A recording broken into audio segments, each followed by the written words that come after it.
Hola familia Tete, muy buenas noches. Nunca pensé escribir algo así, pero llevo años cargando con esto y ya no quiero guardármelo. Mi nombre real, prefiero no decirlo, pero pueden llamarme Laura. Todo esto empezó hace más de 15 años. Yo crecí en un pueblo pequeño de Durango, en una casa que, bueno, en realidad ni era una casa, era un cuarto de lámina que mi mamá rentaba detrás de un taller mecánico. Mi mamá me tuvo muy joven, demasiado diría yo. Tenía 15 años cuando nací y siempre me dijo que mi papá había sido un trabajador que llegó a cortar chile al campo, alguien que simplemente desapareció. Así es, yo nunca lo conocí. Y bueno, nunca pregunté demasiado tampoco. Mi mamá se llamaba Rosa y siempre fue una mujer difícil de explicar. No era cariñosa, bueno, pero tampoco cruel. Simplemente parecía cansada de la vida desde muy joven. Trabajaba todo el día. A veces vendía comida fuera de la secundaria, a veces limpiaba casas. Bueno, hubo una temporada donde hasta vendía ropa usada en el mercado. Nunca tuvimos mucho, pero bueno, tampoco moríamos de hambre. Cuando yo tenía unos 10 años, nos mudamos a la ciudad. Ella decía que en los pueblos la gente habla demasiado. Rentamos un cuartito en la parte de atrás de una casa grande. La dueña tenía una panadería y el olor a pan se metía todas las madrugadas por las ventanas.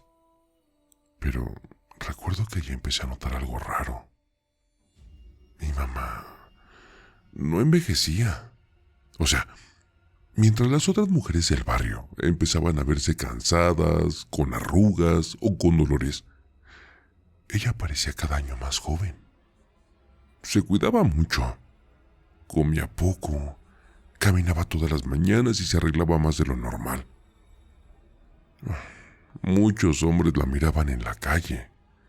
Yo no le daba importancia, hasta que conocí a Daniel. Lo conocí cuando tenía 32 años. Trabajaba como auxiliar en una empresa donde fabricaban piezas metálicas. Daniel llegó de Monterrey para supervisar unos procesos. Era alto, educado, de esos hombres que hablan despacio y que escuchan. Nos hicimos cercanos muy rápido.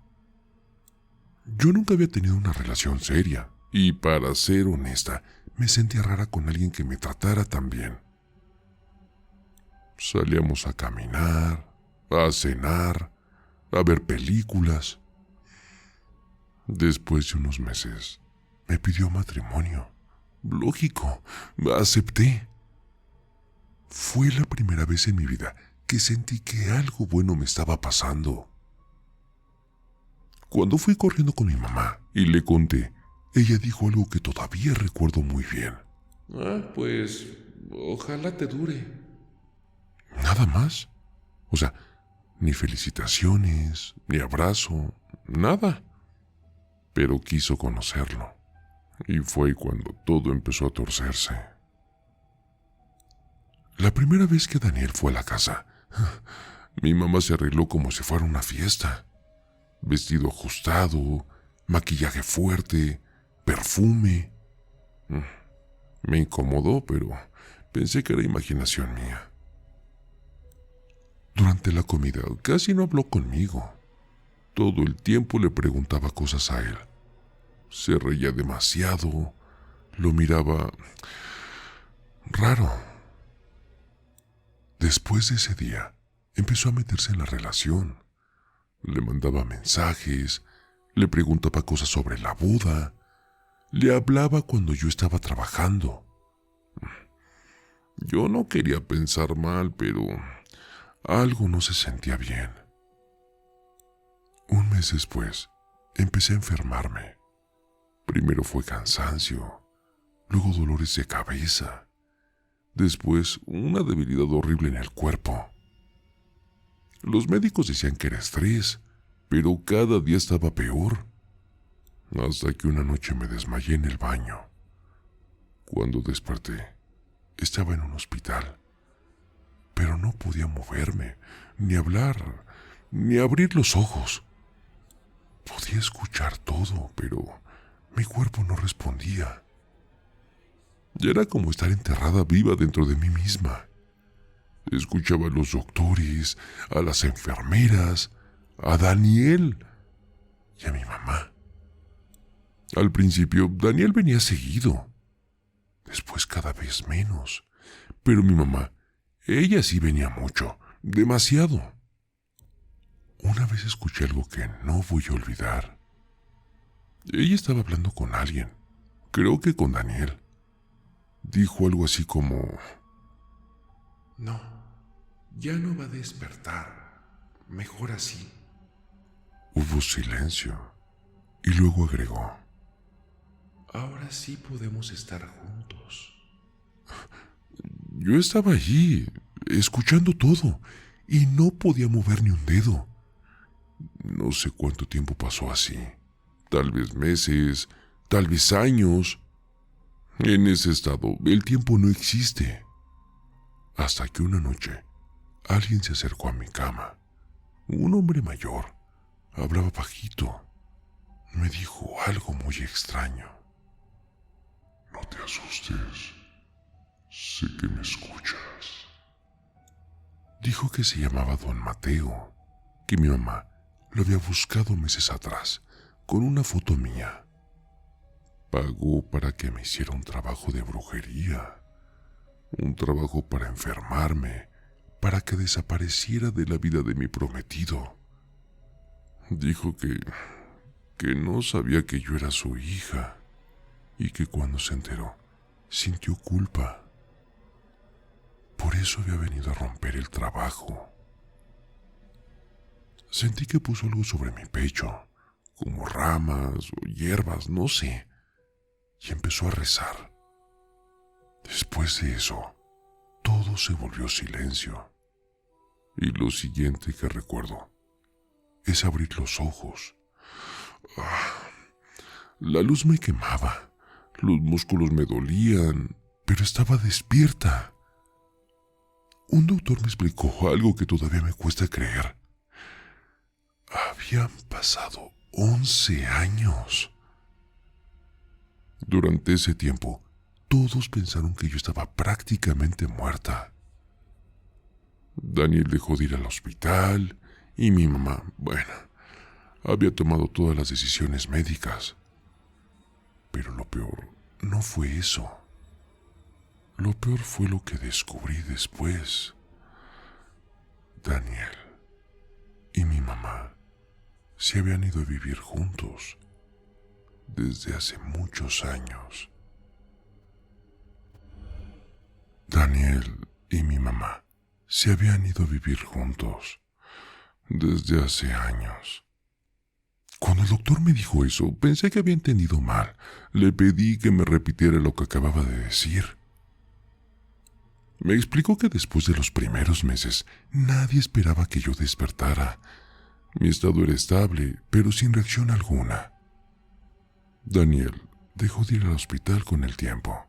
Y bueno, mi mamá fue quien firmó todos los papeles.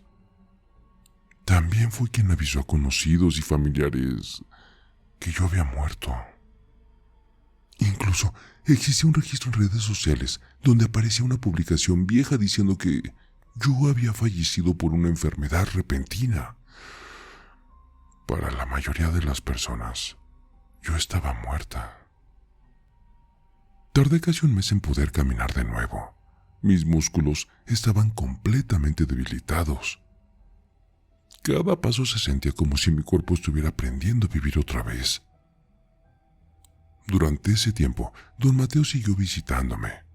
Nunca hablaba mucho, pero una tarde me confirmó algo que yo ya sospechaba. Daniel y mi mamá llevaban años viviendo juntos en una casa en las afueras de la ciudad, como pareja. Ese día entendí que no había sido solo una traición. Habían construido una vida, usando la mía. Cuando pude salir del hospital, don Mateo me llevó a su casa. Era una construcción vieja de adobe, rodeada de árboles y plantas que no reconocía. Ahí empecé a recuperarme, pero también empecé a recordar. Cada día volvían más cosas a mi cabeza. La forma en que Daniel empezó a distanciarse antes de que yo enfermara. Las miradas de mi mamá cuando él venía a visitarme. Los mensajes que ella le mandaba. Todo empezó a acomodarse. Y mientras más recordaba, más claro tenía algo. Yo no iba a denunciarlos. No quería tribunales, no quería policías. Quería algo diferente.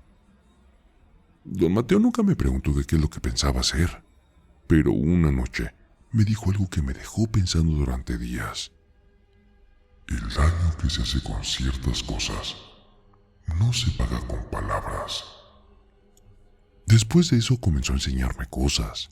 Primero fueron limpias, después oraciones antiguas, luego rituales que, según él, servían para proteger o para devolver lo que alguien había mandado. No sé cuánto tiempo pasó, tal vez meses, tal vez más, pero llegó el día en que decidí verlos. Fuimos a la casa donde vivían.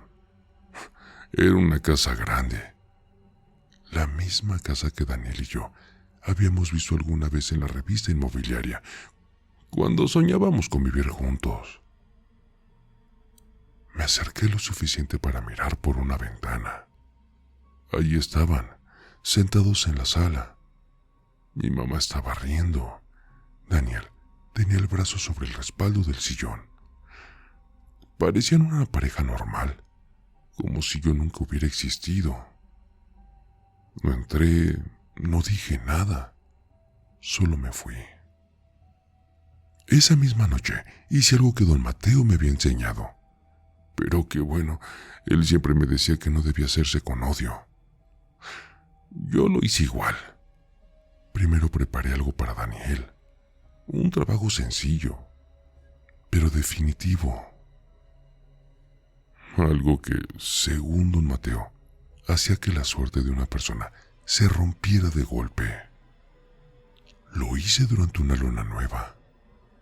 Busqué una foto vieja suya y tierra que traje de un panteón. Después, hice otro trabajo, pero ese era diferente. Ese era para mi mamá. Ese no era para matarla, era para que entendiera. Pasaron 3 días, luego 5, después una semana, hasta que una tarde escuché algo en la radio de una tienda del pueblo. Un accidente en carretera. Un auto había perdido el control en una curva. 2 personas viajaban dentro. Daniel murió en el lugar. Salió disparado por el parabrisas. Mi mamá sobrevivió. Pero los médicos dijeron que algo había pasado con su sistema nervioso. Su cuerpo quedó completamente inmóvil. No puede mover brazos, ni piernas, ni hablar. Solo puede mover los ojos. La tienen en una cama especial, en una casa pequeña donde una mujer la cuida por horas. Nadie la visita. Y bueno, la familia de Daniel vendió la casa donde vivían. Sus cuentas quedaron en 0 y todos los que antes estaban cerca desaparecieron. Tardé varias semanas en decidir verla. Y cuando finalmente fui, la encontré exactamente como me dijeron. Inmóvil, mirando al techo. Me acerqué a su cama. Al principio no reaccionó, hasta que me puse frente a ella. Sus ojos se movieron. Me reconoció de inmediato. Nunca voy a olvidar esa mirada. Era miedo, pero también algo más. Era la misma sensación que yo sentí durante 11 años. Estar atrapada dentro de tu propio cuerpo. Le acerqué un espejo para que pudiera ver su cara. Después me senté a su lado y le hablé despacio. Le dije que Daniel estaba muerto, que la casa ya no era suya, que todos se habían ido, que ahora estaba sola, tal como yo estuve. No podía hablar, pero sus ojos empezaron a llenarse de lágrimas. Me levanté, pero antes de irme, le acomodé la almohada, igual que las enfermeras hacían conmigo en el hospital. Y le dije algo que jamás voy a olvidar haber dicho. No te voy a matar. Vas a vivir exactamente como yo viví. Después salí, no volví nunca más. De eso ya pasaron varios años. Hoy vivo en un lugar donde nadie conoce mi historia. La gente solo sabe que vendo remedios con hierbas y que a veces ayudo a quienes creen que alguien les hizo algo. Yo nunca digo que sí, pero tampoco digo que no. Porque después de todo lo que pasó, aprendí algo. Hay cosas en este mundo que la gente llama superstición, hasta que un día les toca vivirlas. Y entonces ya es demasiado tarde para entenderlas. Gracias por leerme, Raúl. Si aún no son parte de nuestra familia TDT, los invito a suscribirse al canal para no perderse ninguno de nuestros escalofriantes relatos. Y si disfrutan de lo que ven, no olviden darle like a este video para ayudarnos a crecer. Y si tienes alguna experiencia o relato de terror que quieras compartir con nosotros, los invitamos a enviarlo a nuestra página de la comunidad. Comunidad Relatos de Terror TDT. Nos encantaría escuchar sus historias y quizá las presentemos en uno de nuestros próximos videos. El terror está más cerca de lo que crees. Y no lo digo yo, lo dicen ellos.